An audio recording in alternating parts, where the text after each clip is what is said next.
ಹೌದು ಹೇಗೆ ಹೌದು, ಇದು ಗೋಪಿ ಈ ಸೌಂದರ್ಯ ಪ್ರದರ್ಶನದಲ್ಲಿ ಆಗಿತ್ತು. ಗೋಪಿ ನನ್ನ ದೃಷ್ಟಿಯಿಂದ ನೋಡಿ ಬಹಳ ಸುಂದರವಾಗಿದ್ದಾನೆ. ಆಮೇಲೆ ಬಹಳ ಗೌರವಿತವಾಗಿ ನಡ್ಕೊತಾನೆ.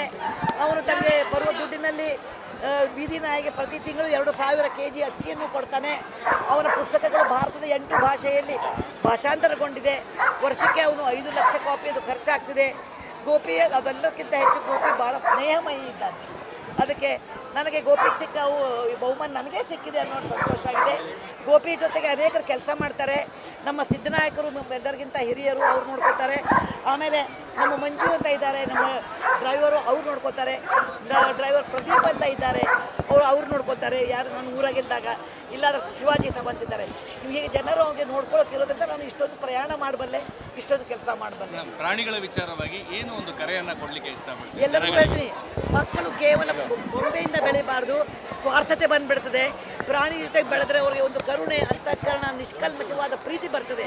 ಅದಕ್ಕೆ ಇದು ಪಾಲಕರ ಆದ್ಯ ಕರ್ತವ್ಯ ಇದೆ. ಮಕ್ಕಳಿಗೆ ಪ್ರಾಣಿಗಳ ಪರಿಚಯ ಮಾಡಿಕೊಡ್ಬೇಕು, ಸಂವೇದನಾಶೀಲತೆ ಬರಬೇಕು. ಅದಕ್ಕೆ ನಮಗೆ ಒಂದೊಂದು ನಾಯಿ ಇಟ್ಕೊಳ್ಳೋಕೆ ಆಗಲಿಕ್ಕಿಲ್ಲ, ಯಾಕಂದರೆ ನಾಯಿ ನೋಡ್ಕೊಳ್ಳೋದು ಅಂದರೆ ಮಗು ನೋಡ್ಕೊಂಡಾಗೆ. ಆದರೆ ಬೇಕಾದಷ್ಟು ನಾಯಿ ಶೆಲ್ಟರ್ಸ್ ಇದೆ. ನಮ್ಮ ಶ್ರೀಮತಿ ಇವರು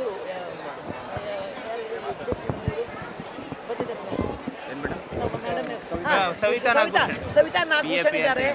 ಅವರು ಬಹಳ ಚೆನ್ನಾಗಿ PFA ಇದ್ದಾರೆ. ಅವರು ಬಹಳ ಚೆನ್ನಾಗಿ ನೋಡ್ಕೋತಾರೆ. ಅಂಥ ಸಂಸ್ಥೆಗಳಿಗೆ ದಯವಿಟ್ಟು ನಿಮ್ಮ ಸಾಧ್ಯವಾದಷ್ಟು ನೀವು ಸಹಾಯ ಮಾಡಿ.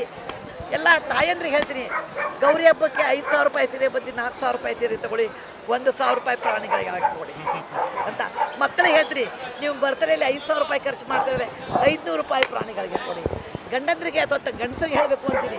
ನೀವು ಕ್ರಿಕೆಟ್ನಲ್ಲಿ ಅದಕ್ಕೆ ಇದಕ್ಕೆ ಎಷ್ಟೋ ಟೈಮ್ ನೋಡ್ತಾ ಇರ್ತೀರಿ, ಅದು 2 ಅವರ್ ಕಡಿಮೆ ಮಾಡಿಕೊಂಡು ಮಕ್ಕಳನ್ನ ಈ ಥರ ಪ್ರಾಣಿ ದಯಾ ಸಂಸ್ಥೆ ಕರ್ಕೊಂಡೋಗಿ ತೋರಿಸಿ ಅಂತ. ಒಟ್ಟು ಎಲ್ಲರೂ ನಾವು ವಸುದೈವ ಕುಟುಂಬ ಅಂತ ನಾವೆಲ್ಲರೂ ಒಟ್ಟಿಗೆ ಬಾಳಬೇಕು. ಪ್ರಾಣಿ, ಪಶು, ಪಕ್ಷಿ ಎಲ್ಲರೂ ಒಟ್ಟಿಗೆ ಬಾಳಬೇಕು ಅನ್ನೋ ಇದು ನಮ್ಮ ಹಿರಿಯರು ಕೊಟ್ಟ ಸಂದೇಶವನ್ನು ನಾವು ಪಾಲಿಸಿ ಸಂತೋಷದಿಂದ ನಾವು ಈ ಜೀವನ ಕಳಿಬೇಕು ಅಂತ ಹೇಳಿ ಬಯಸ್ತಿದ್ದೀನಿ. ಧನ್ಯವಾದ. ಗೋಪಿ ಅಂತ ಹೆಸರಿಟ್ಟ ಹಿನ್ನೆಲೆ ಏನಾದ್ರು ಇದೆ? ಹೌದು, ಯಾಕೆಂದರೆ ನನ್ನ ಮೊಮ್ಮಗಳ ಹೆಸರು ಕೃಷ್ಣ ಅಂತ. ಅವಳು ಇಂಗ್ಲೆಂಡ್ದಲ್ಲಿರ್ತಾಳೆ. ಕೃಷ್ಣನ ಸಖಿ ಗೋಪಿ. ಅದಕ್ಕೆ ಗೋಪಿ ಅಂದರೆ ನನಗೆ ಕೃಷ್ಣ ನೆನಪಾಗುತ್ತೆ. ಮತ್ತು ಇಕಾರ ಅಂತದಿಂದ ನೀವು ಹೆಸರಿಡ್ತೀರಲ್ಲ, ಅದು ಬೈಯೋಕ್ಕೆ ಬರೋಲ್ಲ. ಈಗ ಶೋಭಾ ಇಟ್ಟರೆ ಶೋಭಿ ಅಂತೀವಿ, ಸುಧಾ ಇಟ್ಟರೆ ಸುಧಿ ಅಂತೀವಿ. ಗೋಪಿಗೇನು ಅನ್ನೋಕ್ಕೆ ಬರೋಲ್ಲ, ಇಕಾರ ಅಂತದ್ದು ಏನಾಗ್ತದೆ. ಅದಕ್ಕಿಂತ ಹೆಚ್ಚು ಅವ್ನು ನೋಡಿದಾಗ ಒಮ್ಮೆ ನನಗೆ ಆಕಳ ಮುಖ ಕಣ್ಣಂಗೆ ಕಾಣುತ್ತೆ. ಅವನು ಎಷ್ಟೋ ಸಾರಿ ನನಗೆ ನಂದಿ ಥರ ಕಾಣ್ತಾನೆ, ಕೆಲವೊಂದು ಸರ್ತಿ ಸಿವುದ ಥರ ಅವ್ನು ಕೂದಲ ಅನಿಸುತ್ತೆ. ಅವನನ್ನು ವಿವಿಧ ರೂಪದಲ್ಲಿ ನೋಡ್ತಾನೆ. ಅವನು ಬಾಲಿನ ಚಾಮರ ನೋಡಿದಾಗ ಒಂದು ಒಳ್ಳೆ ಚಾಮರ ಕಣ್ಣಂಗೆ ಕಾಣುತ್ತೆ. ನನಗೆ ಗೋಪಿ ವಿಧವಾದದಲ್ಲೇ ಕಾಣ್ತಾರೆ. ಹೌದು, ಅದಕ್ಕೆ ನಾಯೇ ನಾರಾಯಣ ಅಂತ ನಾನು ಕಾಣ್ತಿದ್ದೀನಿ. ಅದಕ್ಕೆ ಎಲ್ಲರಿಗೂ ನಾನು ಈ ಪಶುಸಂಗೋಪನೆ ಇಲಾಖೆ ಬೇರೆ ಮತ್ತು ರೈತರ ಇಲಾಖೆ ಇವರೆಲ್ಲರಿಗೂ ನಾನು ವಿಶೇಷವಾದ ಧನ್ಯವಾದ ಹೇಳ್ತೀನಿ.